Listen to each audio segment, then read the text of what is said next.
Okay, I have a question. Yeah. If you could turn into any animal, what would it be? It has to be a real animal and not a mythical one, Mm. because mythical ones are too fun.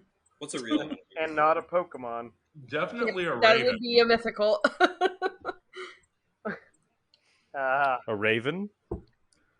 Yeah, because I could fly and I could also talk. Yeah, and ravens are pretty cool. I would probably pick an axolotl because Ooh. they're cute and they can swim around and breathe underwater. And they, if I lost a leg or something, it would grow back because they are extremely regenerative. Wait, I'm gonna change mine to a gray parrot because they live longer. Mm. They don't look as cool as ravens, but they can do pretty much the same stuff that made the raven appealing, and they live longer. Fair enough. I'm just going What to be animal? a golden retriever because that's basically Yeah. answering 2 questions for me. Fair enough. Probably a manta ray. I don't know. Just how I'm feeling today. You fucker, you killed Steve Irwin. It wasn't me How personally. dare you? no, I It know the wasn't a guy. manta ray, it was a stingray. We need to wipe them all out for that. Listen, No. I'm just kidding. That's not what Steve Irwin would want. He literally said, "Don't blame the animal." listen. I'm not the guy, but I know the guy. But I'm not going to tell you who the guy is. yeah, just because it's the first thing that comes to mind. How about like an otter or something? Like a swimming animal? I think those those are pretty fun. Yeah, otters are cool. I would want to be a cat.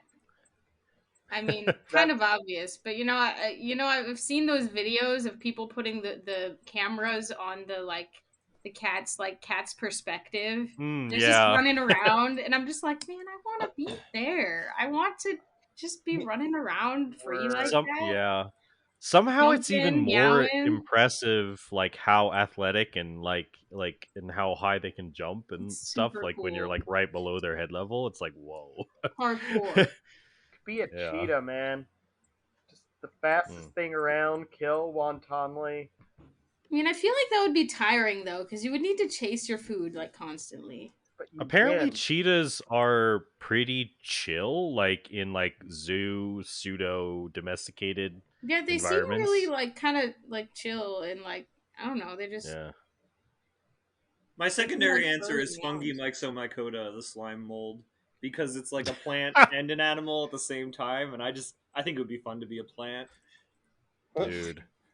Dude, fungus, like mushrooms, are insane. Like I think there's one like grouping of like of fungus, like a mushroom that in like the Pacific Northwest, which is very fitting for like eldritch mysterious nonsense, that is like the biggest single organism on the planet. It's a slime mold. Yeah, it is Yeah. this.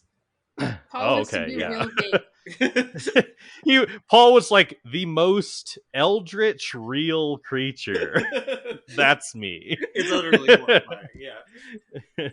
Okay, I had to do some Googling, and I decided that I would be a California condor, which is a giant bird that looks really badass. But also, apparently, it can like reproduce on its own and doesn't need other birds to do it. Wow. Like a sea cucumber? An asexual bird? I guess so. It says female, specifically female California condors don't need males to have offspring, joining sharks, rays, and lizards on the list of creatures that can reproduce without mating. Based. Sweet. And Would it you looks want like to it- have condor children though? I Yes. feel like that'd be stressful if you were just like, living your life and it's like, oh damn, I'm pregnant. I gotta raise this child now. Well, Well, I feel don't know like how it it's works, but it's probably- possible that they choose, you know?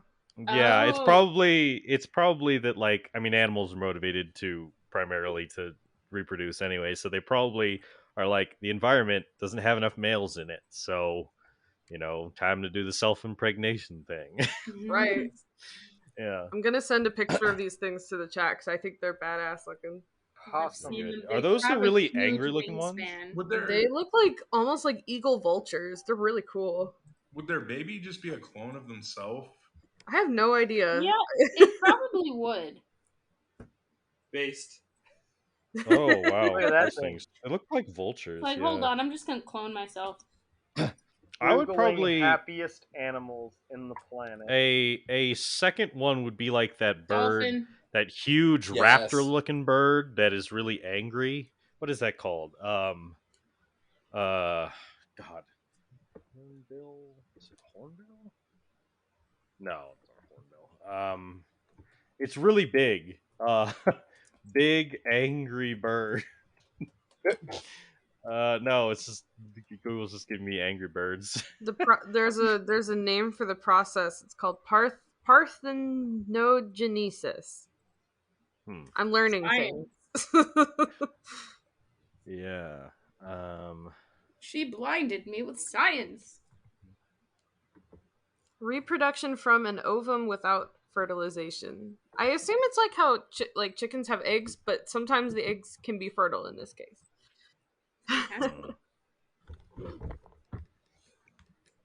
Just go with one of my spirit animals, like raccoon and or lemur.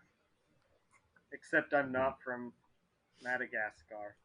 You are kind of a lemur guy. I can see it. Yeah. Yeah. Yeah. Constantly being crushed by the contents of a closet. Yeah. Probably watch Madagascar someday. I've never seen those movies. Dude, I feel like it would really be your kind of movie, dude. I'm really shocked you haven't seen it. I kind of to be agree. But you haven't seen Madagascar? Paul has officially seen Lilo and Stitch now. Yeah. Yes, true. it's so good. It was a And he masterpiece. fell asleep during the sequel. True. Which sequel? The Lilo Lilo and and the Stitch. the second Which has one a that glitch. that Oh, okay. Because there was Stitch the Yeah. movie, and then there was Stitch Has a Glitch.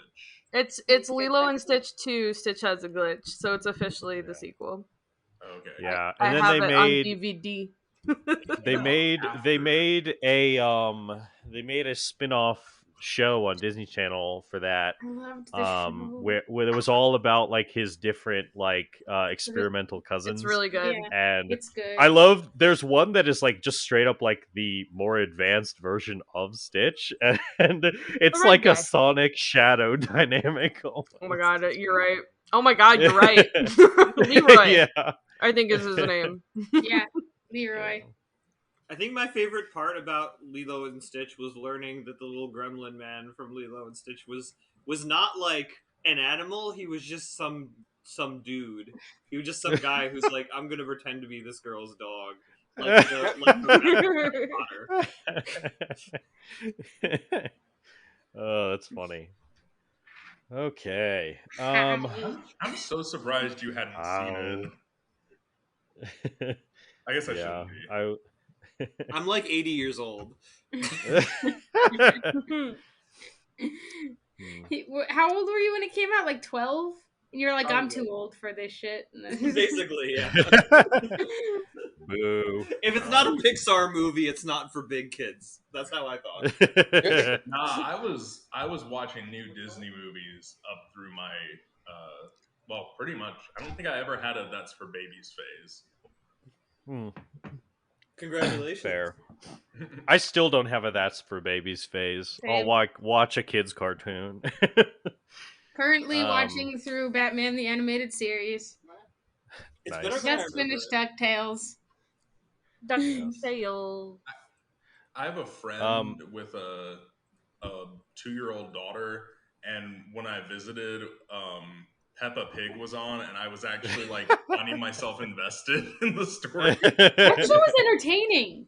It is. Peppa Pig? Yeah. What? I watched some of the like altered like funny videos on like YouTube, but like some of them weren't altered very much, and I was just like, the show is kind of like entertaining. It's like Guys, it's like a random events plot, like more bizarre than I thought it would be. I'm not like the MC Interesting. here, but I feel like we've diverted from high energy intro to slow casual conversation.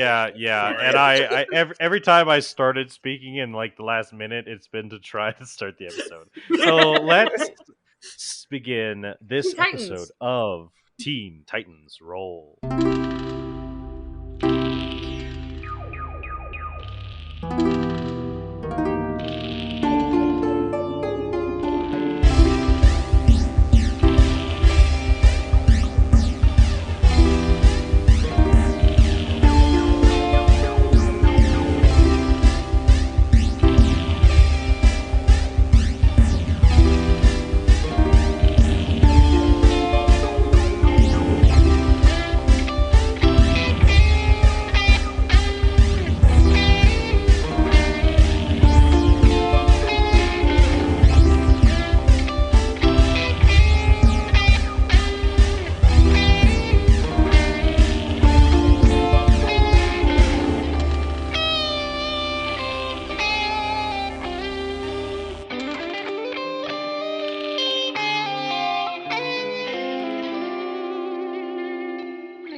The scene of our episode opens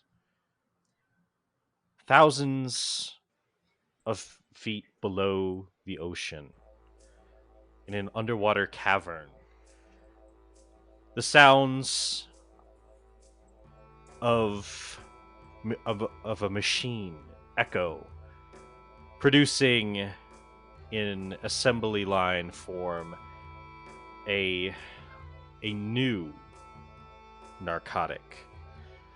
The end result is this white, porous rock that can easily be crushed into a fine powder, capable of being consumed in such form on dry land, but also dispersed and received through the gills of aquatic creatures. A substance that can be rolled and smoked or inhaled, that has a similar capability to LSD in the sense that it is not very physically damaging and only requires a small dose to be effective, but produces an effect comparable to dimethyltryptamine. The producers of this substance work tirelessly, and finally, they have produced the proper amount for their purposes. So, Jesse, what the hell would are you like to talking do? about? Yeah, what would you like to do? I'm gonna. This is not my scene at all. I'm barely in it, but I do want to demand a name for this undersea drug. Well, I suppose that's actually kind of up to you. Did we develop a new drug? Yes. Damn, I can't be creative in character. That's impressive. Can we sell it for money? I don't want to put more junk out on the streets. This is specifically for this situation. Did you just call it chonk? What? Junk. Oh, junk. Okay, I misheard. junk. I thought Aqualad It's sort of lechon. his naming scheme there. Are we naming the drug Chonk? Lay Chonk. And we couldn't name it after Trident. Seaweed is sitting right there. I'm just saying. I know, seaweed's the best. I mean, Trident is like the gum. Chonk seaweed. Trident's heel. Seaweed. I think, well, whoever made it is probably going to be the one naming it. We all kind of was work the one together on the crafting process. it, but I meant Yeah. in character, but Yeah. Beast Boy would call it seaweed. There you go. I feel like that's fitting from Beast Boy, even though it's really not like weed at all. It's not a plant.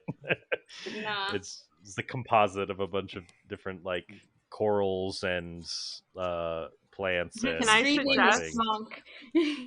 Can I suggest that we Because name it's it white and powdery like chalk. Chris? But Krista. it's white. What? Krista. What? Can I suggest that we name it seaweed, but we like do the letter C and then dash weed, and the C stands for like one of the chemicals. Yes. Sweet.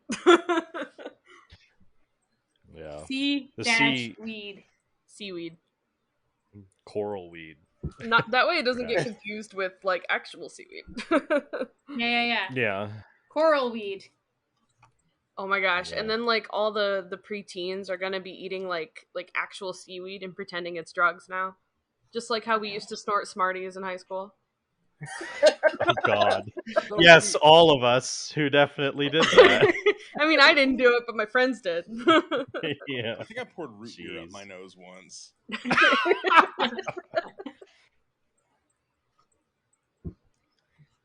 All right, so we've got Okay. a new chemical, and we are going to call it seaweed. Yes, and this is it can break up into a powder, actually even finer than cocaine, and so now the next step is to decide on the delivery method. Now, from what you guys have gathered from information from Trident's mind, the main area that houses the machine that is running the cloning process is in open air. So an aerosolized form could be probably the most effective method of getting a large group. And because it's a contained cavern system, that would be particularly effective at spreading. They don't have like a replenishing air source. It's just whatever air is trapped down there will become, intoxicated with the substance. But then also you could put it in the exit in the water because it can spread through the water as well. That might be a little bit more difficult to keep within the cavern, though. It might leak out more effectively out into the ocean surrounding. Though it'll quickly disperse in effectiveness as it goes further away from the cavern. Well, the question is, those are options where we administrate it to them rather than like get them to take it and then self-perpetuate themselves taking it more. Right. Which direction do we want to go with this? Yeah, the second one would probably definitely be reliant on a social like a social invasion, like convincing them that you're friendly, and doing that. Whereas the second one could be administered through a stealth in and like throw a bunch of smoke bombs and run. True that. But getting in is still kind of an issue.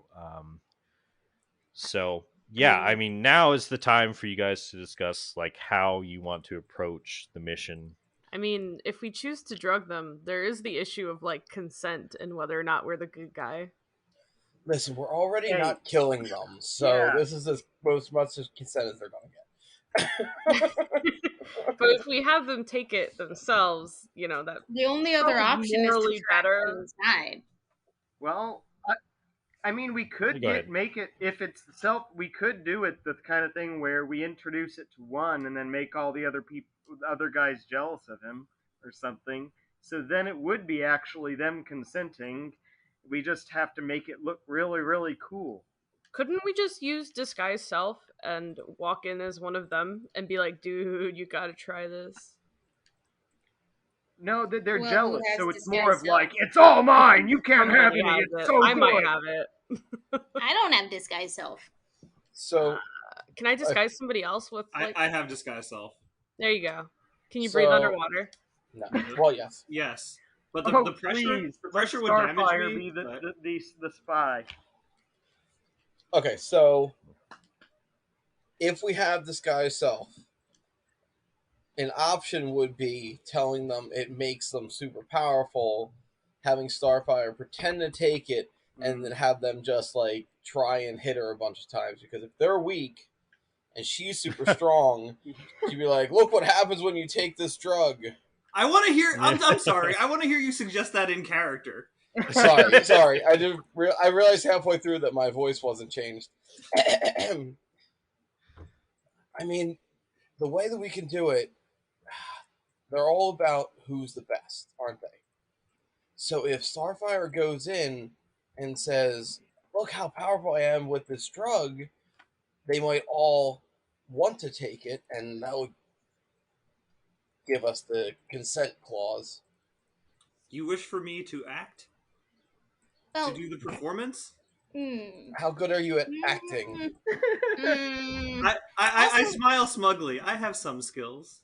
The only problem with that is, wouldn't the pressure like injure you when you get down there, so you wouldn't like be as strong at your full strength? I believe I will still be very strong. I simply cannot stay underwater for a long period of time, as the pressure would begin to damage me. Look, I can go down and deliver the drugs. You don't have to put yourself in danger. I will do it. But Aqualad and I could easily go down there without getting injured. That's true. Don't they know Aqualad? They would know kind of mortal enemies. Aqualad. Yeah, they would know of Aqualad, so having him approach in like an open, like friendly manner would be suspicious. But maybe if you pretend like you captured him. Oh, be like, "Hey, I captured this guy, and he had this really cool stuff on him that was gonna make him super strong, so he could kill all of you. But now you can have the super strong stuff." Beast Boy, can you communicate with the Tridents in your animal form, or is that just a me thing? It would only be one direction. So, like, if Trident spoke with his fish telepathy to Beast Boy in a fish form, then he could respond and hear that. But can the Beast Boy pretend to be strong?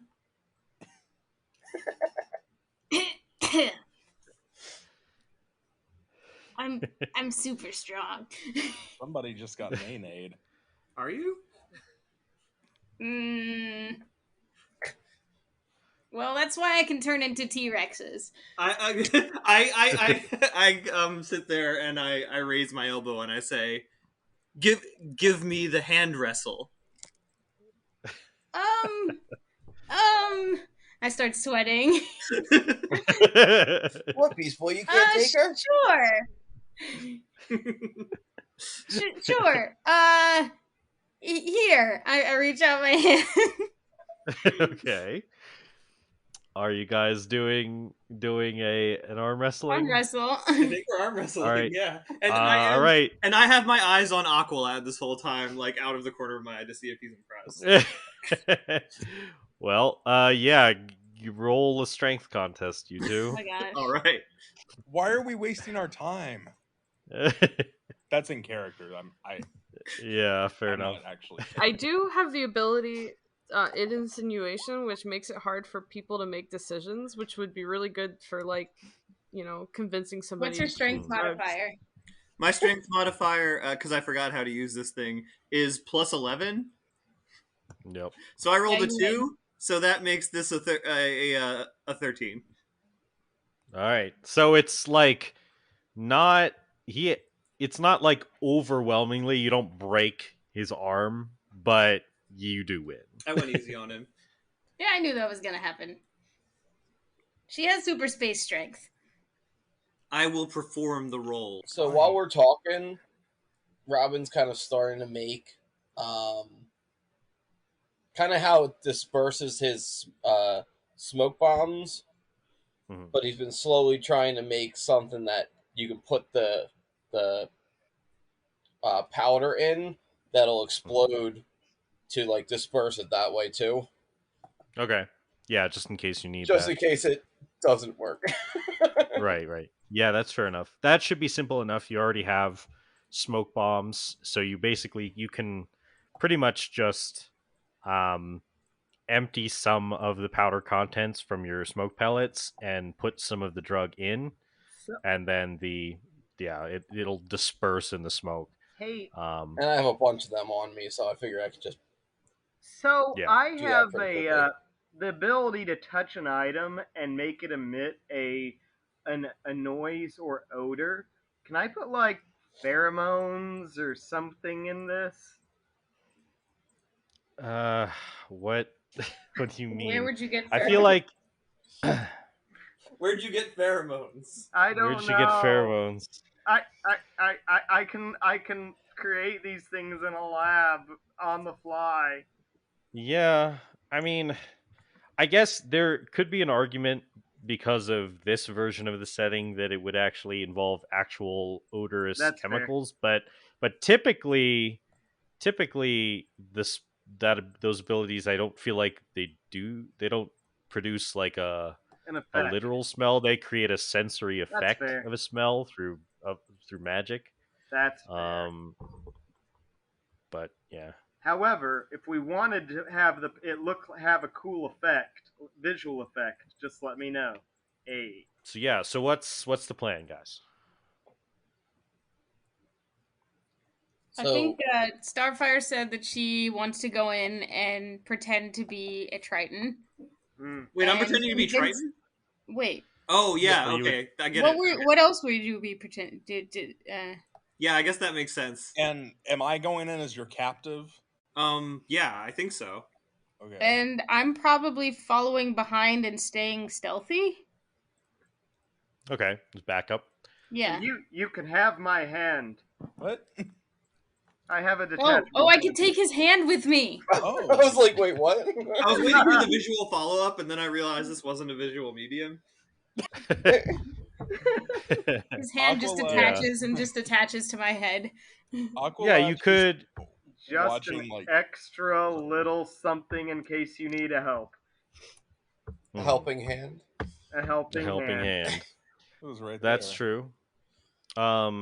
I think, Robin, it would also occur to you that if Beast Boy's in the wings, kind of waiting in case they need backup, you could probably give him a bunch of the smoke pellets, and then that's what I thought. That could be the backup. Yeah. So I'm actually. How many do you think I would have probably been able to make at this point before the mission? Of what, smoke pellets? Of the drug pellets at this point. Well, however many smoke pellets you'd have, it wouldn't be too difficult to just put some of the drug in them. So I think however many you have prepared currently, I have about 20 prepared right now, but I don't know if we need all 20 of them, or if I should just make all 20 of them just in case. It could be useful to use as many as possible. The cavern system. Now, you've been informed through via your captured Trident's thoughts that the cloning machine is like right in the opening area of the cavern system, which, by the way, you would easily know is just tactively like idiotic. Like that they like the cavern system, in order to produce an army of these guys, would have to go much deeper into the cave. Right. So it's probably very large. So the fact that they didn't just put the cloning machine deep within the cavern in the bottom of it, and have it be more defensible just by virtue of how many of them there would be in there is very stupid. They just did the most convenient thing. They walked into a cave and they plopped it right there, and they started the process there. It's super dumb. Yeah, very dumb. And so this would be a bottleneck. So as long as you effectively contaminate the air within this area in a thick dispersal, then anyone hatching lower and coming up through the cavern system, assuming there aren't other exits, would would then probably breathe it in and be affected. So yeah. All right, so how are we closing up the cave when we're done? We gotta trap them. I mean, if we can get the seismic cannons working, we might be able to collapse the entrance. I mean, we don't want to collapse it too much because the Atlanteans should probably come in and apprehend them all after the fact. So Yeah. I think if we close it up a little bit, I mean, the drugs should be able to keep them down further, because if we can disperse it up front and then put it into the cloning machine as well, we should be able to stop any of them from being able to get out without being drugged up, at least. And just so you know, we need to leave like my hand behind to watch over the operation, I can always make a new one. Can you communicate with your hand the whole time? I can give it instructions, and it has a 10 intelligence, so it's smart enough to know how to execute. So I guess our first plan would be Starfire turning into Trident, saying, "Look, I found this substance that made me powerful enough to catch Aqualad," and then try to get them to take it themselves. And then if that doesn't work, start throwing these, and I hand each of them. Yeah. I give some to Aqualad, Starfire, and then Beast Boy. I'll give 6 each to them. What? Sorry, what did you give us? I gave you my drug smoke bombs. Oh, drug smoke bombs. Okay. What form does the drug regularly take? It's like a powder.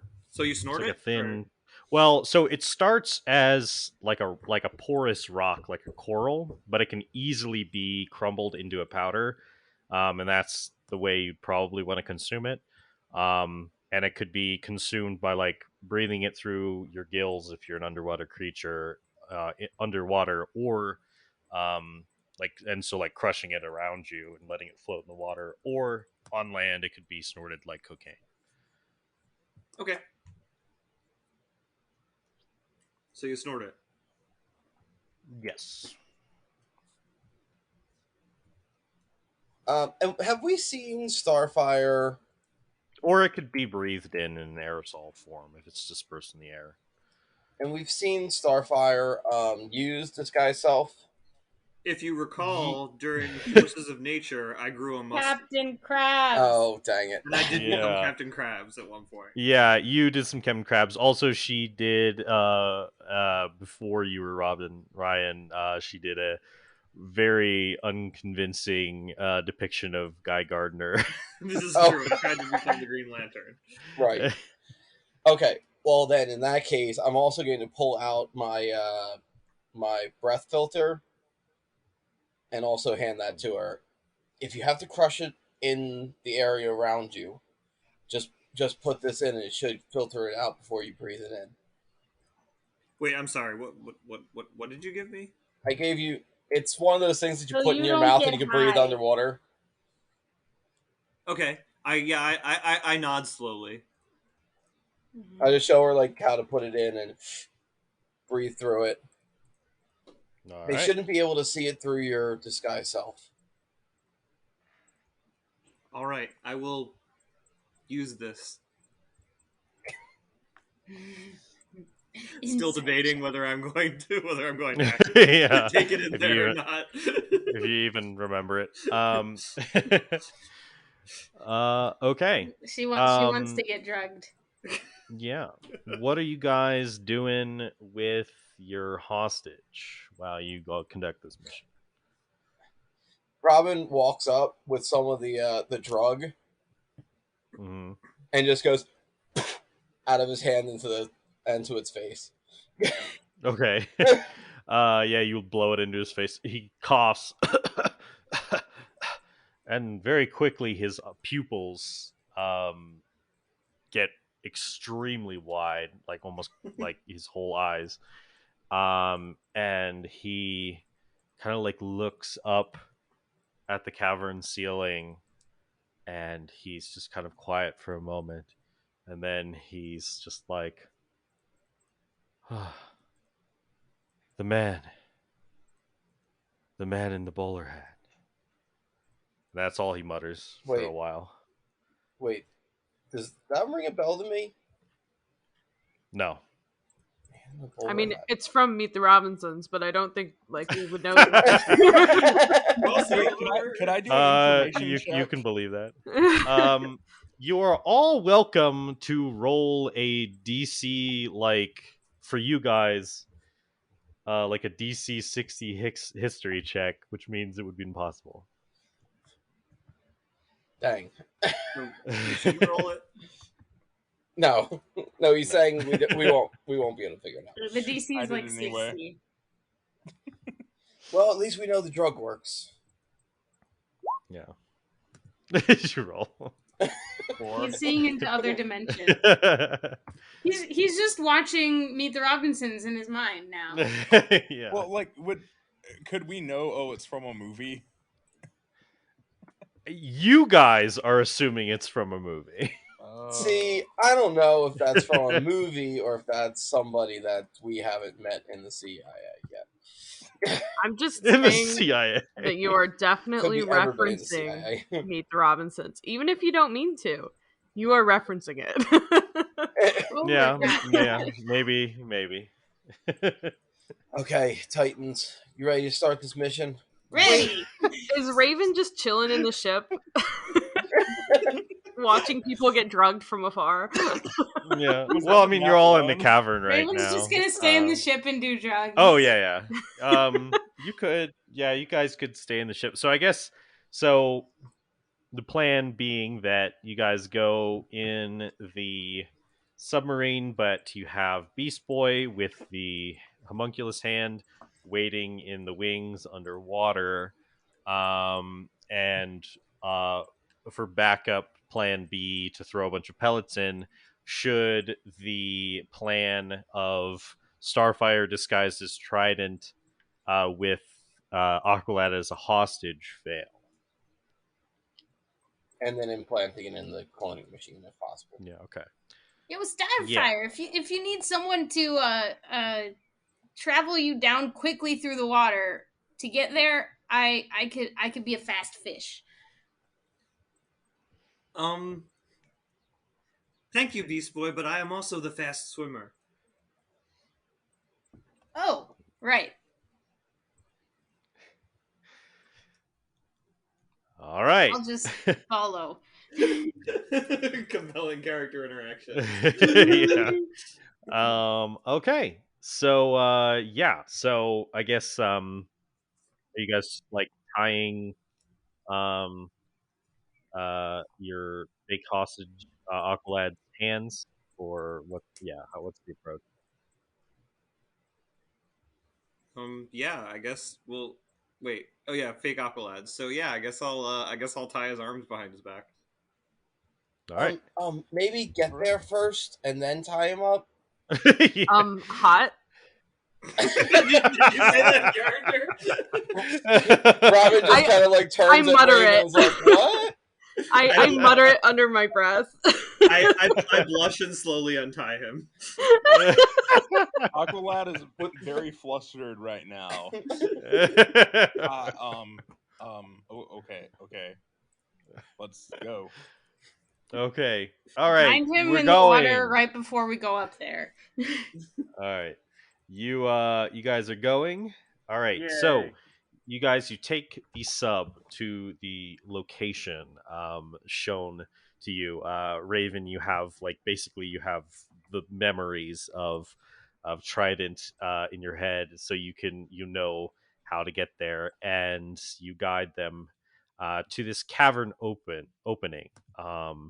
And there's no one outside of the cavern at the moment, and this cave, and so whoever is going in the water can go. All right, yeah, I'll dive right into the water. All right. Am I sitting my hand with her, and I guess it's just hiding beneath her disguise? She's wearing a disguise, right? Wait, who is the hand going with? Aqua, Beast Boy, who's going to be in the water, or Probably Starfire. I mean, if it can be hidden easily right on her person. that way too, you would have a line of communication. Can you like see through it or something to I communicate don't with it? think I can at that distance. Really, I just have to give it instructions and trust its intelligence to not be stupid. Okay, But it does so understand basically, intelligence, so it should be able to figure it out. yeah, it should be able to know if things are going bad to, I guess, contact Beast Boy or contact. Yeah. If it can contact Robin, you could probably give it communicator, so it could like ping the communicator. That's fair. So that Robin would know and then could give the command to Beast Boy to engage if things I think go bad. that's pretty solid. All right. Yeah, it'll just catch somewhere on her back or something underneath the illusion. All right. Yeah, so I turn in. So I sort of jump up in the air and do like an acrobatic dive flip, and mid flip I turn into Trident. Cool. And jump into the water. Roll acrobatics. All right. That's a dex one, right? Yes. Oh no, my dex is only +7. 13. Ha! I knew you would notoriously, as Paul does in this game, roll low despite having big modifiers. So 13. So basically, you do this flip. It's definitely not impressive by like Robin's standards. he was doing stuff like this when he was like 8. Robin ain't judging. Robin's not judging. Who cares about Robin? I'm trying to look good for Aqualad. So yeah, it's not as much. It's not as much of a dive as much as like, it's a bigger splash into the water. That's fair.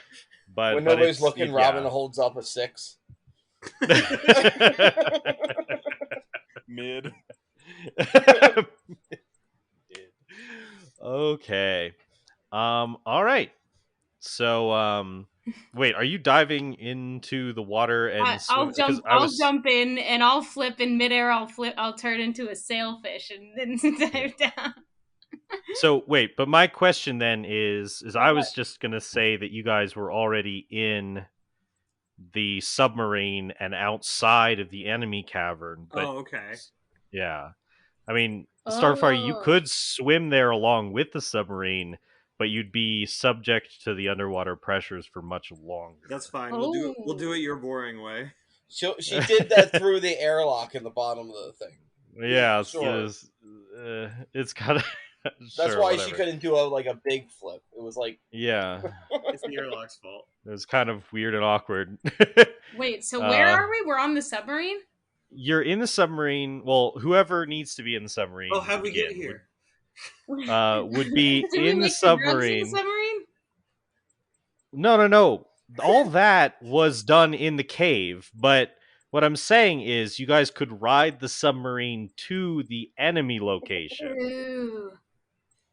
We're not following the script, you guys.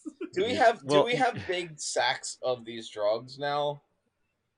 Yeah, you basically you'd have them in the cargo hold, and you could open it from outside of the sub and carry them in. Yeah. All right. So the point is, whoever's going in is going in. Yes. So you have Aqualad bound and Starfire with Beast Boy following behind. Beast Boy, what kind of form are you taking to wait in the wings? How far are we swimming? Is it just right there? It's basically through a cavern, so it's only like maybe 100 feet or so. Like from the entrance to up where the water ends inside. Then I'm gonna be a giant octopus, so that I can camouflage with the walls, and also so I have arms to carry the smoke bombs. Very good, very good. All right, so yeah, you guys kind of go through the cavern, and you exit. You guys, and you are disguised as Trident, and you swim through. I would say for this distance you probably wouldn't be let's see, 60 feet around or let's say 120 if you're dashing.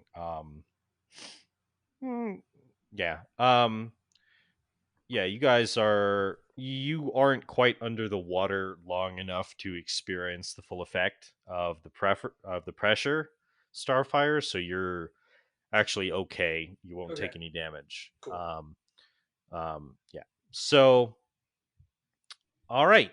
And the submarine is waiting outside, kind of hovering above, ready to blast the entrance when it needs to. All right.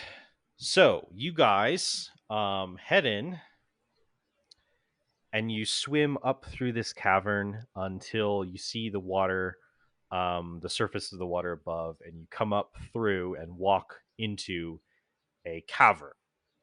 What you see is this open cave, this dark cave, and as you walk through, there is a bunch of these orange sacks, like with like goo lattice work, like kind of like spreading throughout onto the ceiling of the cavern. And there's this machine with a bunch of barrels with like toxic waste like indicator, like that yellow symbol, um, that all connected to it with a bunch of orange goo. And it's this big machine, and it's kind of like humming with like a low like kind of function, and it connects to all of these strange sacks on the ceiling, and around that. And there are caverns that lead further within, but this opening area is the most open area, and you see the machine. And yeah, so for the moment, there is no one around. So yeah, it's Trident or fake Trident and Aqualad. So what would you guys like to do? Do you want to head further, like over to where the machine is? Yeah, I think we'll be heading in that direction. As he is now actually tied up. Yeah, I don't have much of a choice. Move along, the prisoner, fellow Tridents. I have captured our enemy, the Aqualad.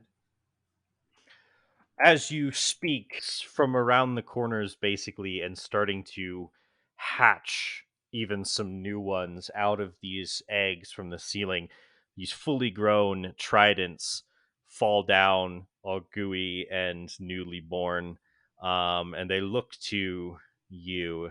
Um, Many of them with tridents, like the original one. Seems these objects aren't too difficult to manufacture, and they kind of walk up and gather around. It's probably like a few dozen at this point already, and they look and they say, "Oh, you have captured a so-called mighty Atlantean hero." And another one says, "How was this accomplished?" Yes, rejoice, for I, the strongest of the Tridents, have captured the hero of Atlantis by taking, and I hold out the drug and say, his magical rocks. There's kind of like a magical rocks. Wait, And strongest. as they observe, I punch the ceiling of this cave. All right, so you kind of like do like a jump up like Shoryuken to like punch basically. the ceiling. Okay, well, I was actually gonna give you disadvantage on deception because you said, or persuasion because you said the strongest, and that was bad. But then you actually proved Yeah. it. So I'll just a flat deception or persuasion check. I'd accept either one. You're still gonna make me roll charisma here? Yeah. Now, however, I will say, you can Aqualad, you can act pathetic and add to basically give Starfire advantage if you would like Okay, yeah, I'm to just gonna. assist. Yeah, so I'm kind of slumping down, trying to look sort of defeated. Please don't hurt me anymore. I surrender. Okay. Not another word, or it is another beating for you. Please, no. I will spank you. Wait, what? I mean, yeah. Oh no. Hot. Damn. Okay, yeah. rolled a Roll 2. with. Oh, wait. You rolled a 2. Well, you get advantage because. Oh, good. Thing. Okay. Okay. Not over yet. Although this could be another. If you roll correctly, this could also be another thunder and lightning situation. 19. Yo, a 19, and that was 20. a nat 20. All right, so yes, with that, it's like the added charisma with which the paladin Aqualad adds to the objectively impressive showing, and the doltish minds of the other tridents. All comes together in a perfect moment. They're like, oh, and they are all in awe. And they say, one is like, must have been a secret Atlantean concoction. Yes, to create super soldiers to try to defeat us. But we have gained access to it. Their strength is now our own. We will defeat them handedly. Rejoice, my brothers, and join me in the spanking of the hostage.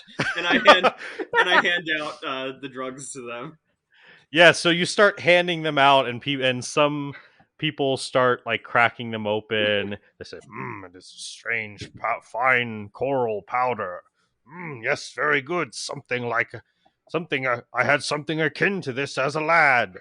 And then other ones start lining up. Yes, commence the spanking ceremony. And they're basically like waiting for Starfire to bend Aqualad over so that they can start spanking. I look him in the eyes like, I think we got to do this. I'm like, what did you just get us into? How does he respond? I look at you like, what the hell? I bend him over. Oh no. All right, do you accept this? Begrudgingly. For the fate of Atlantis. Hot. A 7-mile spanking machine. Yeah. So basically, the line begins, and you begin to be spanked by dozens and dozens of individuals. Some try to get 2 or 3 in, but the others kind of like say, "Hey, no, you're taking too many. Single spanking for everyone, so that we can get through this." Like, because there's so many of them. How much damage do I take? I don't think you would take damage at first, but after like 20 of them, your bum starts to feel kind of sore. So probably like, by the time they start getting too high to like effectively to maintain the spank circle, probably like 10 damage. Jeez. Just getting railed. And then Aqualad had a spank train ran on him. Aqualad's like, I am never working. Am I witnessing this, or am I like hiding in the water? You are under the water. I don't think that the sound would carry through the water very Can well. I just so... have a microphone sound going to the rest of the party so they can hear what's going on? They're all Oh just my sitting God. silently, like. Is this fan They're all service? just sitting silently while Aqualad's like,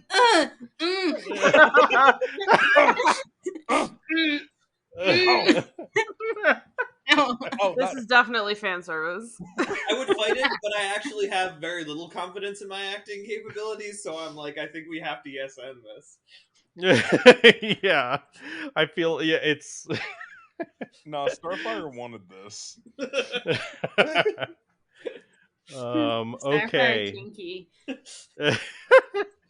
All right. So yeah, eventually, though, the drug is spread amongst the group. They start to crack it open. It disperses in the air, kind of as they kind of like drop some rocks, and they like turn into powder easily.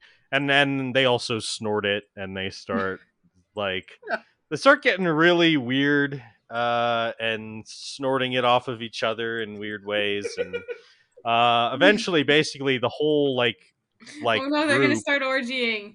they Teen Titans Roll, the lost episode, one where they spank and have like self-cess.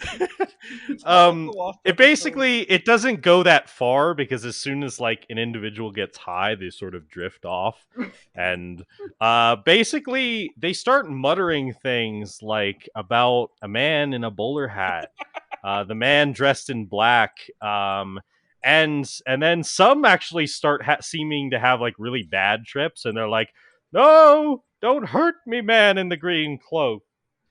And feeling, and like, yeah, basically half of them like seem to be like just muttering about a man in a bowler hat, and the other ones are like kind of cowering in fear and muttering about a man in a green cloak. And so and then some of them go like into the deeper caverns to like share it with the clones who are further within. So they kind of spread out. But yeah, I think you guys have successfully like, so the group around you is immediately around you is starting to become too intoxicated to even question if you guys just left at this point. So yeah. What would you like to do? That was our whole plan, pretty much, right? Right. Well, we Or are gotta gonna, we like, gotta put it step into the out machine? we gotta step out and seal the cavern now. Okay. Yeah, I will just casually slip out with Aqualad. And I Not gotta making put any eye ointment on my contact. ass. Okay. And then I'll snap his restraints off once we're out. All right. Yeah, you are grateful for the salt water. It kind of stings, but you know, it's a good like healing sting, the salt water on your bum, as you go out into the water. And yeah, you know, that was going to be either a success or a very quick pile on of like exponentially increasing like challenge rating difficulty as you fight just like 100 tridents. But yeah, you guys were successful. Yay. There. What do I do So, with these extra drugs? We need to have a party. yeah, you guys have a lot of extra drugs. Well, basically you would have had to leave a lot with the group, like a big like, you know, like duffel bag worth at least, or a few couple, but you would have a little left over, and of course the individuals who took some before would have some left. So it's just sort of a decision about what you want to do with it. But yeah, you guys go outside, and you can blast the opening of the cavern to try to seal it if you would like to. Robin first wants to write down the coordinates on it so that we can give the Atlanteans the direct route to it. Yes. He's like, "Okay, Cyborg, close it up." I put my finger over the button. It's like, this isn't gonna kill them all, is it? It shouldn't. If I mean, I'm assuming. Well, make sure it's just the rocks at the front of it. We don't want to collapse the whole cave. All right, Robin, I'll take your word for it. And I press the button. All right, They all die. Boom. There's a boom as the blast hits the top of the cavern, and the rocks crumble over the opening. And so, yeah, basically now it's just to wait for a fish eventually returns and gives advance warning to you, Aqualad, that Atlantis has received the message, and that they will send a contingent force to be there in about a day, and they will be able to um, they'll be able to hopefully help the situation. So basically, it's like at this point, it's like the Titans don't necessarily need to stick around for that long if you're confident that the cavern's sealed and that they're incapacitated, and then the the Atlantean military can dig it out and go in and start arresting people. Aqualad, you're going to be around to see that happens, right? Yes. Well, we very much appreciate your help. Anytime. Wait, are we Yeah. like, where are we right now? So you're under the water. Now you could decide if you want to make sure that the Titans are safe. You could guide them back to the overworld, if you would like. Yeah, I'll do that. Once we're in the submarine, I sort of go up to Raven and I'm just like whispering and I'm like, "Friend Raven, I fear I came on too strong." And because you guys are in separate compartments and have to use a mic system, it probably just broadcasts to the whole ship. Wait, what is she referring to? I genuinely don't know what she's referring to. Well, yeah, I mean, in character, probably not either. But wait, is she referring to making Aqualad get spanked? Is that what she's talking about? Yes, that is what I'm referring to. yeah, she's probably referring to like the instance that caused there to be just a like 20 minutes of Aqualad moaning into the microphone. In that case, Raven just like thinks about it for a second and just shrugs and walks away. Can't walk away in a compartment in a I go do something else. Like, it doesn't matter. Yeah, you start twiddling your thumbs. Yeah. All right. So yeah, you guys can probably have a relatively silent and awkward trip back up to the Titan's Tower. How long does it take? It probably takes a couple hours. But because it's in the deeper ocean. That's fair. Would this be a good time to do drugs? Would this be a good time to do drugs? Maybe. It's kind of a question of if anything else happens between now and then. But back at the tower, guys. I mean, if it's going to be several hour trip, I at least suggest it to those interested. Well, yeah. What does Robin say to that? We're on mission, guys. If you want to do it, then you can do it back at the tower. Yeah. All right. I shrink back into the shadows. I think I say, I wonder if I can put this stuff into a cannon blast. Oh boy, just like frickin' like sleeper gas pellets. Main party. So See, you guys, cannon! go back up to the surface, back to the tower, and you guys are now on the coast of your little island. And by the end of the mission, Robin, you've been feeling kind of like the situation probably wasn't handled in the most professional manner.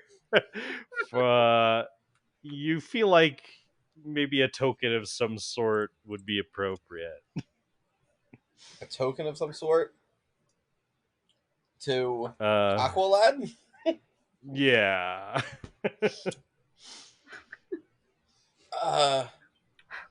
Aqualad, I don't know. Seemed like it was a rough mission down there, but thank you for your help. You know, besides Tram, I normally don't work with a team, but this has been good. The fact we had different people to help, it's I don't know, I might work with the team in the future. I kind of side-eye Starfire, like, with some conditions, but, you know. I see him looking at me and I start blushing. No, he was into it. I take all the wrong signals from that. Well, if you ever need a team again, and I want to hand him a communicator, let me know if you're ever in my neck of the woods and need some help. Same here. And that goes two ways, so we'll be able to contact you at any point. Just, can I not get spanked next time? I don't know how it came to that. I'm sorry. No promises. I actually say that in canon, like, as I float by. Aqualad laughs and he's like, no, that's actually pretty funny. You're funny. She blushes. Aww. Robin just looks so confused.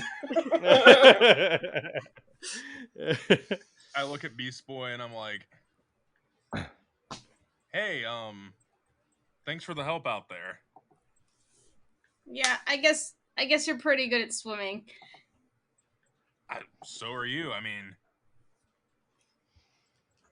I can't say I'm any better than any of the creatures down there, and you kind of are, so, you know. I just kind of scratch my head, just like, shucks, thanks. Look at Cyborg, and I'm like, thanks for helping Tram out with the ship. He really appreciated it. He likes to have somebody to kind of talk mechanics with. Look at Starfire. I kind of uncomfortably nod. I'm like, okay. Right on. That's smart. Great to meet you I'm guys. getting the vibe now and just sort of retreating myself. He can come by an outfit underneath the tower where it meets the water any day. Nice. Aqualad, you're all right. Right back at you. It's like a freeze-framed sitcom ending. Yeah, it's just sort of like, we will continue this professional relationship, I guess. Yeah, kind of foreshadow the Titans East. I don't know. Yeah. He's chill in the gills. Everywhere you look, Oh, well, that was certainly something. Well, if you like that, or if you didn't, feel free to let us know on our social media, on Facebook at Mind Theater Media, and on Twitter at Mind Theater TWT. And you can email us at mindtheatermedia@gmail.com. That's MindTheatermedia@gmail.com. Another thing you could email us about is I will be going to the Anime Matsuri convention in Houston, Texas at the end of this month. This will be the most recent released recording leading up to that. So on the very small off chance that you're a listener and you are also in the area or going to that convention, feel free to shoot me an email or send me a DM, either through Facebook or Twitter, and I would love to meet you and hang out. And if none of you are going, that's fine. Rest assured, I will be doing my best to be social and shilling the podcast as much as I can. So, without further ado, let's get back to whatever this is. Okay, so yeah, Aqualad shortly heads back to his own realm, and the Titans are done with their mission. Successful, albeit sort of strange conclusion. And yeah, you guys now have some free time to engage with whatever you would like. Well, are we doing this, guys? We kind of Yes. have to. So my only question is, are you guys are those of you who are engaging with this doing so in a group setting all together, or are you going in kind of like your own rooms and doing it on your own? It's better to do drugs with your friends. Either that or like I feel like Beast Boy, as rebellious as he is still too good of a boy, and unless he was peer pressured, would kind of like, I don't know, guys. I mean, we talked about this. I know. I feel like maybe it's who starts it? Is it Starfire? Yeah, that's Starfire and Raven combined. Starfire is not initiating anything anymore because she feels terrible about making Aqualad. And about the fact that Aqualad clearly wanted to be spanked by Raven and not by her. And we Raven's gonna initiate, I guess. Okay. We step to the rooftop and just are like, whoa, look at like the ocean. That's pretty tight. No, I thought we saw. She hasn't given us. She hasn't. Did you just take the drugs already? No. Sorry, we're starting that. Okay, go ahead. You go ahead. Yeah, you don't know what the drug does yet. No, we don't. Are you all taking it at the same time together? No. I really no, not all who are engaging, which I'm assuming is everyone but Robin. Robin's just sticking mud. He's not doing it. Robin, Beast Boy, will you join us in the ingesting of psychoactive materials? I'm not sure. I'm gonna be monitoring the comms while you guys have fun. Raven kind of floats around Beast Boy, and she's like, "Don't you want to know who the bowler hat guy is?" I walk up. I'm like, hell! If everybody else is doing it, come on, Beast Boy. She high fives Cyborg. Listen, whatever they were seeing, I want to know what the hell that is. All right. She nods, and she drags Starfire with her. Yeah, no, I'm willingly following along. I don't think it's right. Subject just in somebody else case. to something I'm not willing to do. All right. Mm-hmm. Okay, so basically, I guess my only question for Robin in the meantime, you guys did have a little bit of excess content of this narcotic outside of what everyone took that you brought back with you. Are you keeping this for future use, or are you like handing it over to the DEA? So how much excess do we have? Time to Google and get put on a list. How much is a lot of drugs? How much is a lot of drugs? I know Robin's a good boy, but I wish he'd let us keep it. In kilos. Cocaine. You should probably give some of it to scientists to examine it for medical properties. Oh, I mean, I'm keeping it a little totally. bit. I'm keeping some for scientific purposes. I mean, come on. All right, yeah. You guys, you wouldn't have to take very much, like, maybe like a few 100 grams for that kind of thing. I feel like at most we would have taken a kilo. I feel like we would have left it to make sure that the drugged up Tridents stayed right. Up. Either to the Tridents or in the future custody of the Atlantean kingdom. the Atlanteans are about to become like giant druggies. Yeah. Yo, yeah, I think you just We We once some started of that the drug epidemic. drug crime. We started like the secret like drug The war on drugs. underground of Atlantis. And Yeah. then we all They start got- like a dare program down in Atlantis. Aqualad's the dare spokesman as Penny. If you do these drugs, you'll get spanked. Kids, But he look at didn't these do the marks on drugs. my ass. If you do the drugs, you will spank other people. No, Yeah. some people are into that. You don't want to do that. Oh wait, No. people are into being spanked too. Hold I'm on. like, Yeah, yeah. I mean, Aqualad might be into that in the right context, not a bunch of ugly reptile men. It's in the shape of water. What I'm hearing is he does in fact want Raven to spank him. yeah. Okay, so I feel like So we anyway. talk about that. It's like, man, all right. that was some crazy spanking that was going on there. I'm definitely going to gather up the drug bombs. Mhm. Gather up. I'll leave like enough for them to have a little bit of fun for now and in the future, and then we're going to probably. I say we need to give this to the DEA just in case it becomes an issue. Yeah. Now you do know, just calling the DEA and telling them you have a bunch of drugs, even though you're superheroes and you kind of enjoy an elevated status, would probably raise some eyebrows and like be some troublesome paperwork.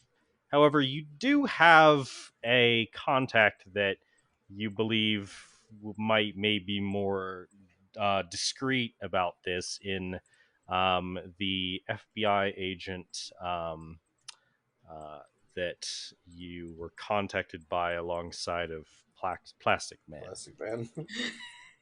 Just give them all the drugs. Like, can you can you dispose of this? Give it to Do I the just DA do I just have her without phone our number? name associated with it? Well, yeah, she basically gave you her number to a secure line to contact her should you want to move forward with the deal.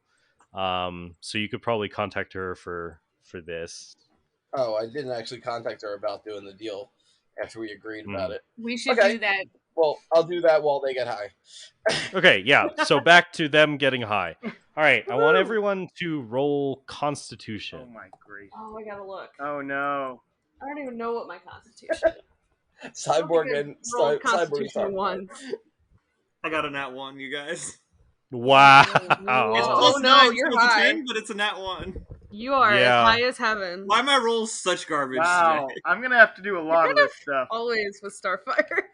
Yeah. Except unless Well- they're a strength roll, then she can like So- Yeah. impale through people. I'm gonna have to do a So lot of this. basically, you guys, it's less about how much you need to do to get high and more about if you have a good or a bad trip. Oh Oh, no. I see. Oh no! I have the best trip. I'm like, hey, Beast Boy, you should like, Ah, what? can you like All right. turn No, into a I am platypus, dictating. but like a I am flying dictating- platypus? All right, I am dictating the trip. Okay. Now, Charlie, what kind of modifier do you have to that? +0. Okay, so basically, I am seeing that the so Krista rolled a 12. Paul rolled a Yeah. 1 + 9. So even considering the fact that you can't crit fail on saving throws, that's not great. Cyborg rolled a 28. And Raven rolled an 8. So basically, Oh no. I'm going to put Cyborg and Beast Boy in the considered success range.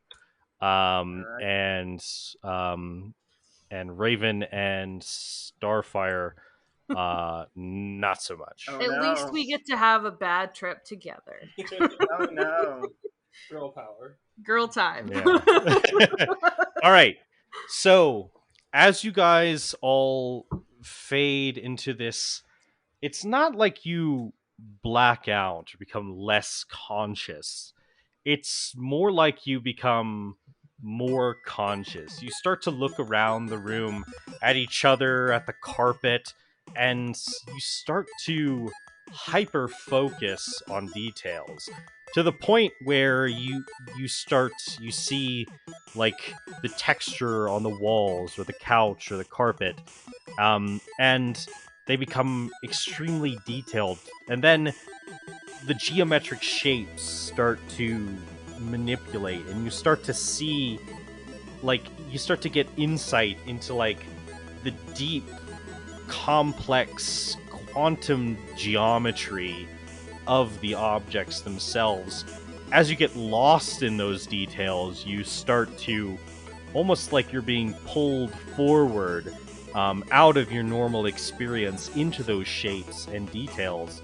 And as you look around, you actually see, almost as if you were all traveling together through this strange, constantly changing portal of shapes. As your perspective rushes forward, the shapes start to change into objects, individuals. You start to see these strange entities as you rush past. A large purple woman, lots of little chittering elves, and until you move even past those, until you are just in a void, white, detailless, and you look around and there's nothing there, but then it's almost like you blink and you see a man, and it's an older gentleman, a human. He has a bushy white mustache. Your first remark is that he kind of looks like the Monopoly Man. He has bowler hats. He has an umbrella, a black umbrella, hanging off the crook of his arms, and he has he's dressed in a suit, black suit, kind of with some, like, one of those long coattails. And he turns and looks at you, and he doesn't seem surprised so much as frustrated. And he says, What is this nonsense he's allowed? Be gone! And when he says that, he kind of waves his hand, and Starfire and Raven, yes, you are grabbed by these large, enormous, green-gloved hands that pull you from the realm. But Cyborg and Beast Boy, you remain in the void. Somehow you, with the bowler hat man, somehow you were not dismissed. And to this, the man looks frustrated. But to go back to Starfire and Raven, you are pulled out of this realm, out of this void, this blank void, into a cosmic galaxy. Basically, you look around you, and you're still being held in these. Well, you're no longer held in these hands, but you are standing in like an infinite cosmos. You see galaxies and stars around you, and planets at varying distances, and suns at impossibly close distances. Like, for you not to be burned up, but you feel fine. And then, looking over you, towering, arms crossed, is this figure. Hooded figure with a green cloak and hood. Eyes glowing intensely from underneath the hood. And he has, basically, like, kind of like how Superman has, like, underwear, like, on the outside of his thing. He has, like, one of those situations, but then he just has gray skin, and no shirt, or pant legs, and he has, like, these green shoes, almost like Peter Pan-esque, but he is massive. He's, like, impossibly huge. Your perspective almost warps like it would when you first see the Grand Canyon, a space so vast that you're not used to it.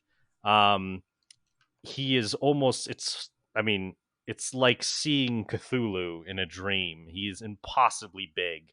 And he looks down at you both and says, I hate having to babysit when mortals go on these vision quests. With that, we jump back to the void.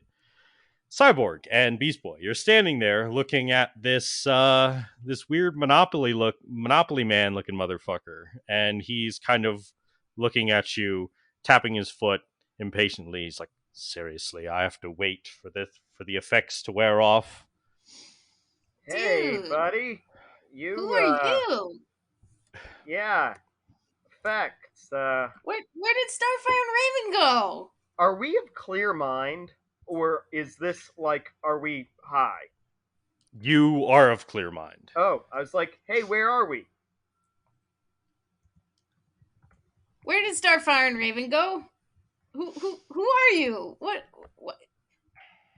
Cyborg, why are we both seeing this guy? Because it's the guy in the bowler hat. It's what all the fish people talked about. Hello, bowler hat guy. Hey, who? Why does everyone high see you? Hello. Just waving my arms at him. Look, He sighs. Here a while. And he says, "Yes. Who am I? Well, you'll forget most of this experience when you... Are you stuck here? ...come out of it." That's a shame. He sighs and says, "Am I stuck here?" Yeah. Are you?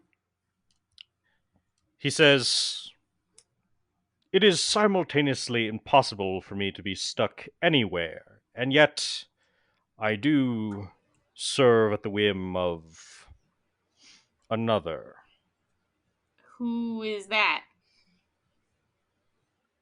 I'm not very interested in causing irreparable damage to your psyche at this time. Can you tell us your name? My name. I've had many names. I look at Cyborg and I roll my eyes. Beast Boy, come on, let the man talk. He says, "I've had many names." Well, give us one that just give us one. What can we call you? One of my more popular names, or conceptions of me, is God. But I would prefer if you just referred to me as the Presence. Hold on just a second. Can I roll history check on God? Yeah. Good shit. Let's see here. That's a yeah, I got a 30. That would technically be a religion check. Oh, okay. Just straight intelligence. Yeah. I don't know. Yeah, well, you did roll a natural 20 though. So yes. Basically, the instant question that comes to your mind is, well, which god? Abrahamic, Egyptian, Muslim? Like, what is this guy trying to say exactly about being God? I ask, okay, hold on. You're obviously some conception of God, and you both go by many names, but you just said you work for someone. Now, I understand you say this is kind of mind-blowing, but I think we're already blowing our minds here anyway, so what's a little bit more blowing? Wow. I cannot believe that I have to indulge the influences of your other selves in this conversation. It brings many unexpected elements to this version of the universe. But to answer your question, it is true. I am a conception of God. And it is also simultaneously true that the conceptions of God are interpretations of myself. Both of these things exist in a quantum state. A superposition. to put it in terms that you may understand, Cyborg. All right. I'm starting to get you. I don't understand. This room is very empty. There's like nothing in it. Yeah.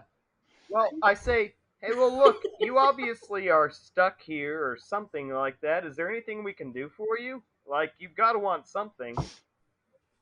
He just said he's God. I think can't God like do a lot like anything? I don't know. That theoretically, but I don't know. Yeah, he says, let me put a limit on this conversation. And suddenly the realm changes. What started as a white empty void suddenly becomes a dark one. You can still see around you well, but there is no light. You can see him, you can see each other, but nothing else. You float in an empty void, and he steps to the side, and in the distance you see a gigantic white hand. There is Shit, it's Master Hand. basically it looks like that, and this white hand is very slowly closing into a fist. But within the palm are a bunch of galaxies and nebulas.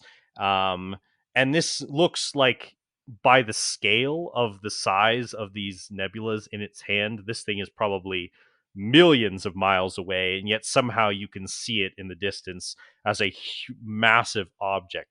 It is slowly condensing, like the fist closing, and as it does, the matter within begins to condense. And he looks to you and says, you have until the Big Bang begins to ask me questions.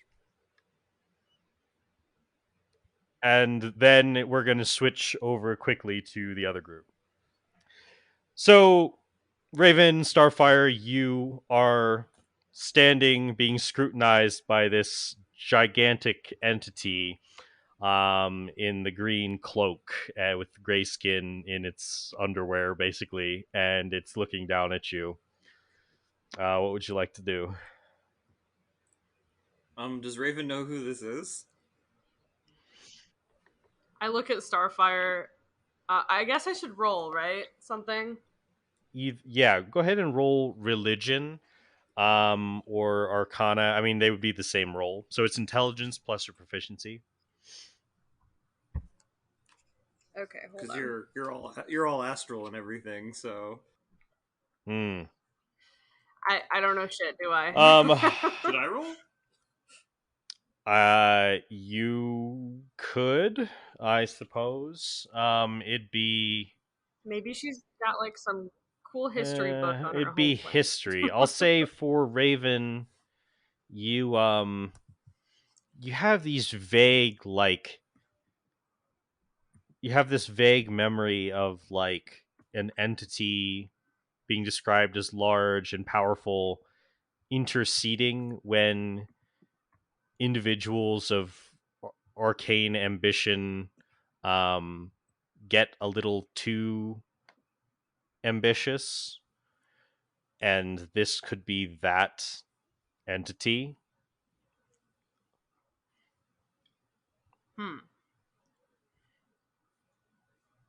Okay. I got a 7. Yeah. You don't know anything. And she only knew that much because of basically like her route of study. So yeah, it looks down at you. It kind of looks at its wrist as if there's a watch there, but there is no watch, and it kind of says, how long is this going to take? Of all the annoyances, this is my least favorite. Babysitting druggies. He says, I would even wish that it were more of John Constantine's meddling that I were to be dealing with now. If you hate us so much, why don't you take us back to Beast Boy and Cyborg? You have been expelled successfully from that place and put under my care until the time that you drop out of this high, as you call it. I mean, we don't have to stay here. We can go back where they are. You most certainly cannot. Why? Because I'm here to make sure that you do not. Why did they get to stay? Some meddling that my master has mentioned. Some influence. This should be impossible, but somehow it is. This is not what happens when you take Fargarzian pongo fungus. No, it is not. I don't think this happens with most drugs, Starfire. Somehow your lot has managed to concoct something particularly potent. Though you will forget most of this experience upon your return, it is troublesome and possibly the arbitrary influence of another great entity. Is there a way for me to not forget this experience? He looks at you and says, "If there were, I would not tell you." She thinks for a minute and she's like, is there anything that you can tell me that I can take back with me?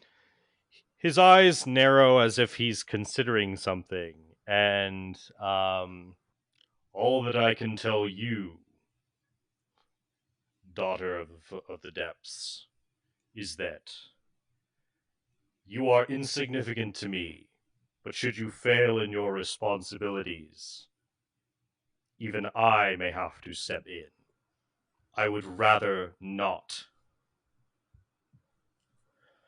Responsibilities? She quiets at that point. What responsibilities do we carry to you, large green underpants man?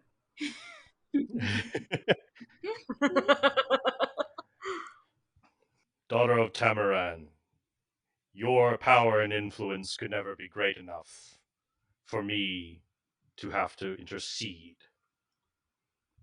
I speak only to your companion. I just sort of make a pouty face and stop talking to him. Or even just like puts a hand on Starfire's shoulder.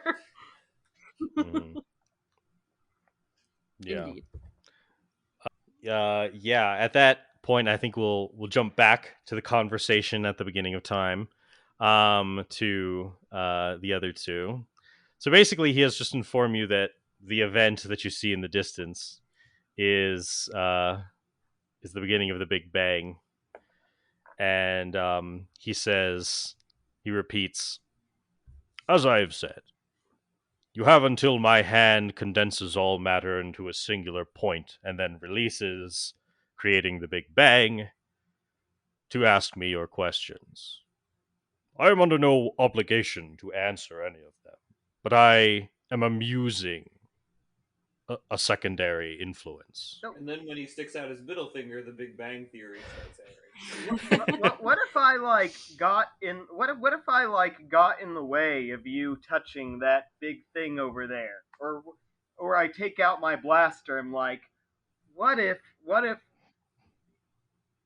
I like shot energy at it, and I just blazed radiant energy from my arm cannon? As you start to radiate energy from your arm cannon, the light, as it travels out, it suddenly only travels in a singular direction towards the hand that is pulling all matter to it. And as you notice this, the hand almost appears like it is slowly getting larger, or perhaps you are getting closer. You know enough about physics, to begin with, to know that this event would normally be impossible to observe, but the fact that it is, if any physics is operating as it should in this moment, well, matter is being drawn to a singular point for the Big Bang, and you are matter. Can I cast Rope Trick and see what's outside of time? Okay, that basically creates a pocket dimension, correct? Yes. Yeah. You go to cast the spell, and you start to see the interdimensional portal try to form. It's not invisible like it should be. Like that effect seems to have been stripped away, and the portal starts to flicker and then gets torn asunder and sucked into the big bag. Huh. So, can we move? Like, can we like swim? We're floating, but can we like swim or like spin and stuff? You try, but you don't move at all.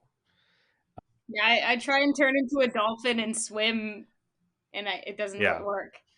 You don't move at all, because you're like, if you're floating in a vacuum, Cyborg, you would understand this. It's like people have this conception you can swim through a vacuum. You can't. You just stay in place. There's nothing to push against. Yeah. Hey, Mr. Bowler Hat guy, did you just get swarmed by a bunch of Tritons? Yes, that was a particular annoyance that he thought would be funny. Who's he? He says, well, since you won't remember most of this anyway, I suppose I'll just say it for, how would he put it, the listener's sake, the audience. As I said, I am what anyone in this realm would refer to as God, Yahweh, Elohim, many other names. However, I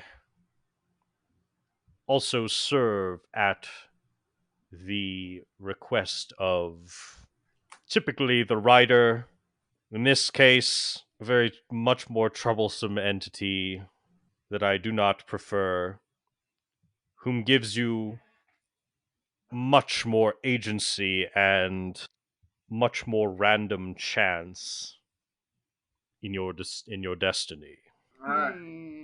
So what would happen if I shot you right here? Would I stop the universe from forming? Why are you wearing a bowler hat? Yeah. He looks the bowler hat off, and I turn my arm cannon to the bowler hat. Yeah. So basically, do you fire? Yeah. All right.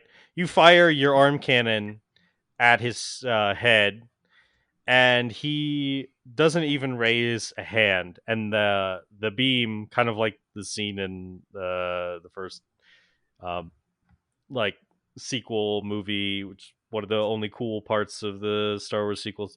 The beam just stops in midair. Whoa! And he just says, if only you could. It's like, if only you could rid me of this.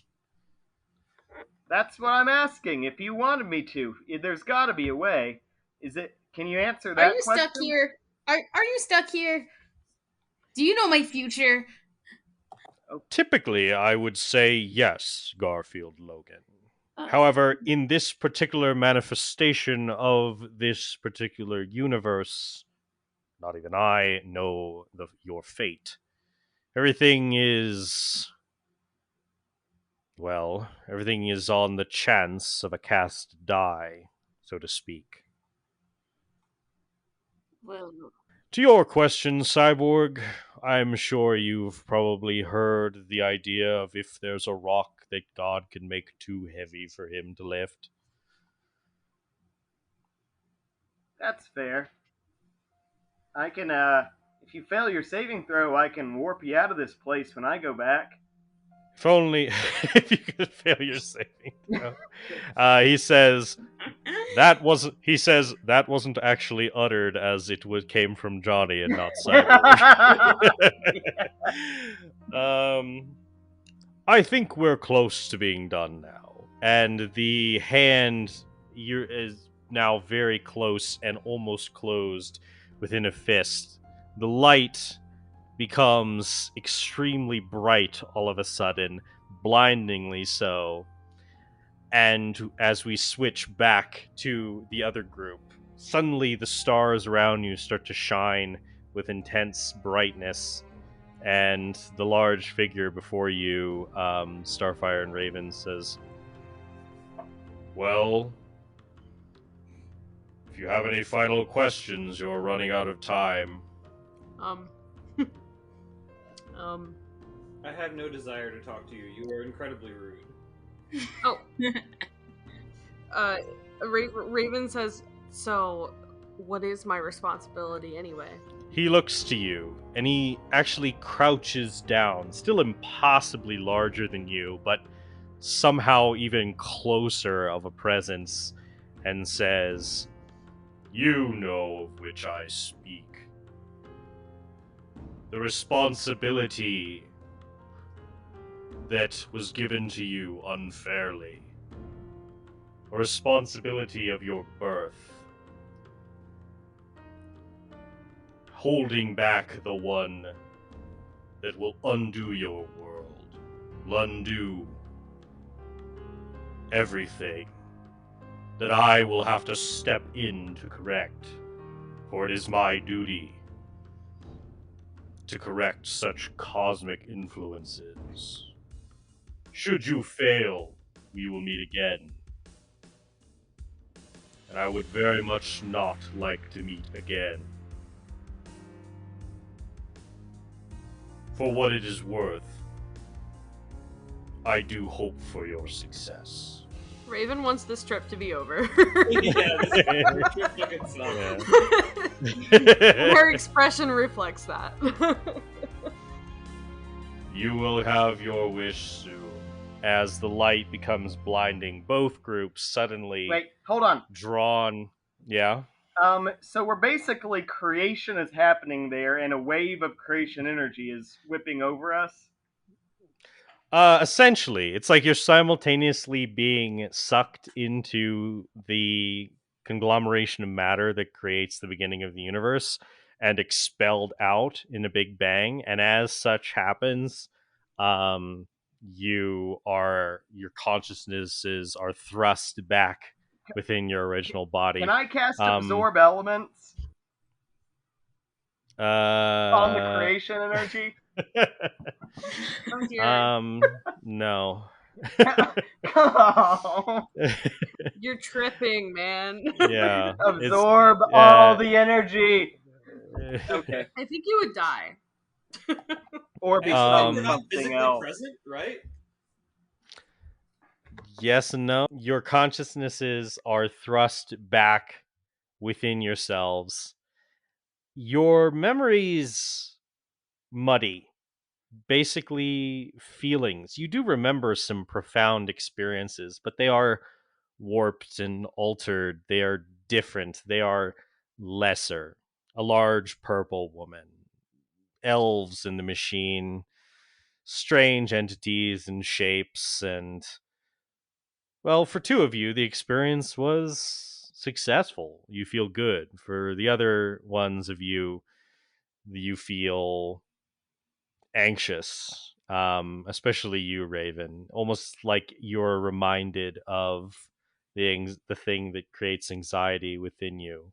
You didn't expect this experience to drudge up those feelings, but they have. And you guys just have this general feeling. You have like almost like as an after image that you see, like after you stare at a light bulb and then you close your eyes and you still see the shape of it. This man, two of you have the vision of this man, unassuming man with a mustache and a bowler hat, and who looks like the Monopoly Man, and the other ones of you, that this figure, the strange figure with a green cloak. You do, however, Raven and Starfire, remember a snippet of a conversation. An element perhaps close enough to your own real life experience for you to recall. A name. John Constantine. It feels familiar, like you've heard it before, like it's within your peer group, someone whose reputation you know of. You can't remember exactly, and your minds feel muddled. But yeah, you guys are out of the weird trip. Let's do that again. If I still have that like anxious feeling, I'm gonna say that Raven kind of slinks off to her room without a word and closes the door. Okay. To go meditate or whatever. Yeah, I think I go back to write in my journal about how Aqualad wanted to be spanked by Raven, and then I saw the little man from the Powerpuff Girls. Yeah.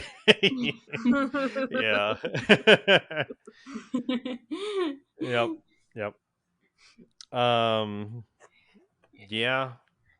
So yeah. Monopoly is God, and he doesn't know my future. I say, basically. well, that was like 100% hallucination, and I don't remember any of it. Huh? Except for This the made sky me and the realize- bowler hat. This made me realize I need to go back and watch Teen Titans because I don't know what you were talking about, but I know that it's bad. Well, it's Well, something to do with my father. yeah, it's definitely to do with your father, but Been too the rest long. of that is beyond even the series. It's more about the cosmic entities within the DC cosmos.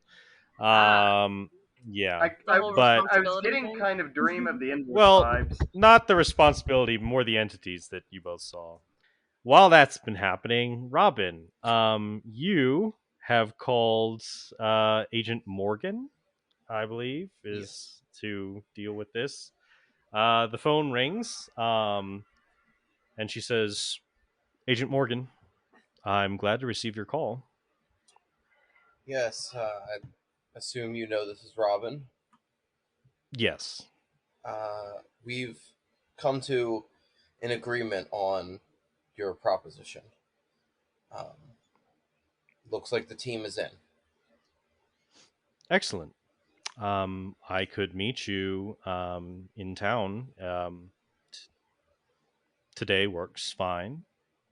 Yeah, I don't know if this line is fully secure, so we should probably do it in person. How long would you need? She says, oh, probably only a couple hours. And then you hear some like yelling and stuff in the background. You hear the voice of Plastic Man, and then another voice, young female, you believe, arguing in the background. And she kind of sighs and says, actually, could we do this? Could we plan this for at least a day or two in the future? She turns around, she says, will you both shut the hell up? And they fall quiet. She says, I apologize for that. Yes, let's meet in a day. Very well. But she says, if you have any more immediate needs, though, I'm sure I can take care of them. Well, I do. We kind of just got off a mission and have a lot of drugs. Okay, please don't say any more. She says, I'll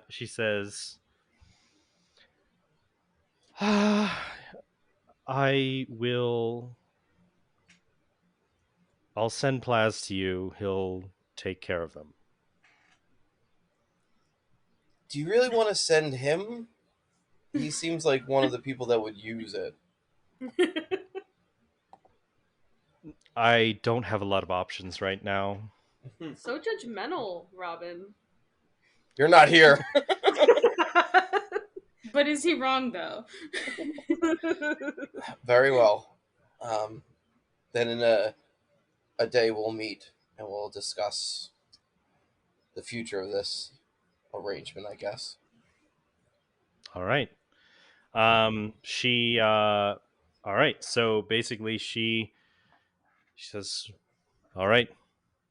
And she kind of leaves you some instructions, and basically later in the evening at nightfall, a you leave them, you walk outside, you look around, and you leave them on the coast. And as you are standing there on the beach, a bunch of like tentacles of different colors, like red and like skin tone and yellow, come up, and a weird looking octopus with Plaz's face slinks up onto the shore and starts like slowly pulling the drugs into the water, and he just gives you like a thumbs up with his tentacle. Oh my god. And and he just kind of whispers, "Hey, don't worry, I won't tell the bats about this one." And slinks back into the water. Just scowls. Robin kind of just shakes his head and just kind of like starts walking back to the tower. Yeah. Okay. Yeah, so with Robin walking back up to the tower, I believe that will conclude our episode. Episode of Tripping and Drugs. Incredible. I can't believe our weed episode ended up with discovering that the Christian God works for Joey Johnson, but I should. Hey, this is all established problematic Episode elements 1. from DC, not from me. I thought it was gonna be Mr. Zixpixel or whatever. I thought so too, but then it I didn't. can't wait till we go on adventures with John Constantine. Yeah. Oh wow! I just Um, googled it. He looks like the Monopoly Man. He's the anti-hero. Yeah. Basically the like weird interdimensional elf gnome things from Superman, Mr. Mixpixel or whatever the fuck. Those are very powerful cosmic entities you don't want to mess with, and like the guy, the Robin, like one was named Jimmy or whatever. Larry? Yeah. Larry. He is one of those. Yeah. That's kind of like an avenue to which you could get. Like, basically, you guys, you cut out all the middlemen and went to the top. I thought I'd do it. Well, we didn't go to Joey, so we didn't actually go to the top. Yeah, you didn't go all the way to the top. How did Cyborg accidentally make a drug that let us see God? Well, let us see the narrator from episode 1. Yeah. It's basically. It's kind of like a DMT type situation, where people are like, I saw the truth or whatever, but actually because it's DC magic nonsense. So. In this universe, you really do see God when you take drugs. So He-Man was wrong when he said there's no such thing as magic drugs. Yes. It's never wrong. You take that back. Kids, Yeah. try my magic drugs. Mm-hmm. So yeah, and also I just wanted to like have a little nod there that might lead you down a rabbit hole towards more like adult inappropriate characters in the DC universe. That was definitely a different direction to take the episode. Yeah. Right.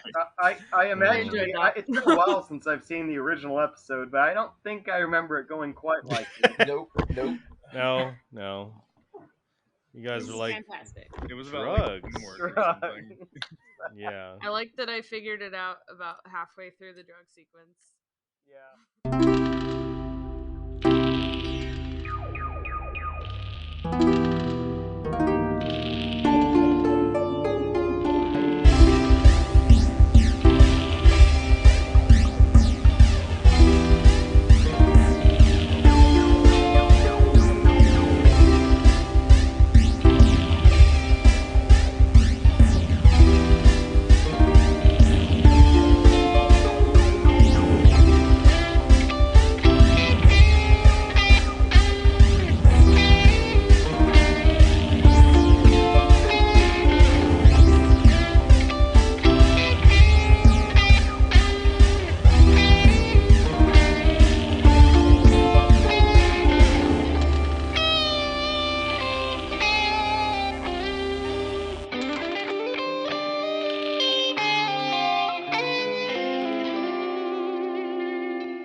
You know what would be interesting Thanks, if I one of hate our it. episodes we gave ourselves a challenge where we can't talk about porn.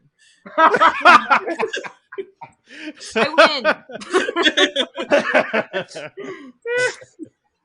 And number 3, if you had to be trapped in a modern pop song, which would it be?